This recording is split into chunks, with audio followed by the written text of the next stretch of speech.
This is going to be a quick video testing the focus perk to see how much it helps with flinch resistance and if you should use it on your sniper rifles. So the focus perk is behind the camera right now, which is the only annoying thing, but you can read the description here. It says reduce flinch when aimed down sights and extended hold breath duration.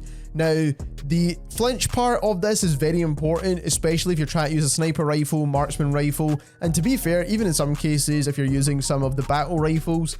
But when it comes to the hold breath duration, that's not really too important. To be honest, I don't think a lot of people tend to hold their breath inside multiplayer when using snipers. There's a lot more quick scoping. If you do enjoy this style of content, by the way, don't forget to subscribe as we try to reach our goal of 50k.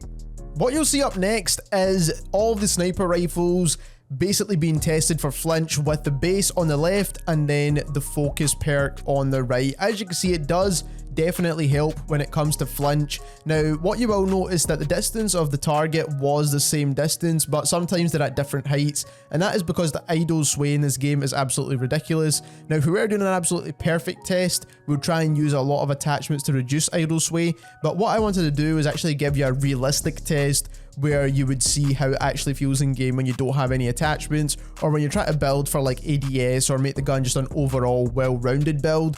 Then this would be the best way to do it. So like I said, you can definitely tell it helps with flinch better on some weapons and not so good on other weapons, but overall it definitely does help your weapon in general. The last thing we did is we took screenshots of that side-by-side comparison of the highest point of flinch when it comes to the base and the focus perk, and drawed lines so you can actually get a better comparison from the top of the head to where the reticle went the highest, essentially, with the flinch. So as you can see here with the MCPR, it definitely does look like it's helping. Not by a huge amount though, but it definitely does help. Then when we look at the Signal 50, it looks like it's not really helping too much at all, if anything. Now this could be just due to the idle sway or where it was originally aiming, but I do feel like it does help this weapon, but just not as much. Then when we look at the SPX, it looks like the focus perk is actually making it worse, but once again, this could just be down to where I was aiming originally with the reticle in the first place, so not too much of a difference there. And then we move on to the lab. The focus perk is definitely helping an absolute ton with this gun.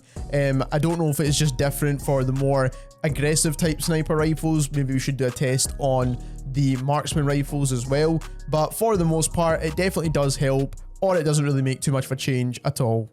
Now, should you use the focus perk? In my opinion, if you're using an aggressive sniper like the lab, and maybe we should do some more testing on the marksman rifles as well, then I do think it's a solid perk to use to reduce that flinch. Now, in most cases, it might not be helping that much at all, so as you've seen maybe with the MCPR or every other sniper, but it definitely doesn't harm you in any way for the most part. And I do think it's a solid choice for those aggressive snipers. If you enjoyed this video, don't forget to subscribe, and thank you very much for watching.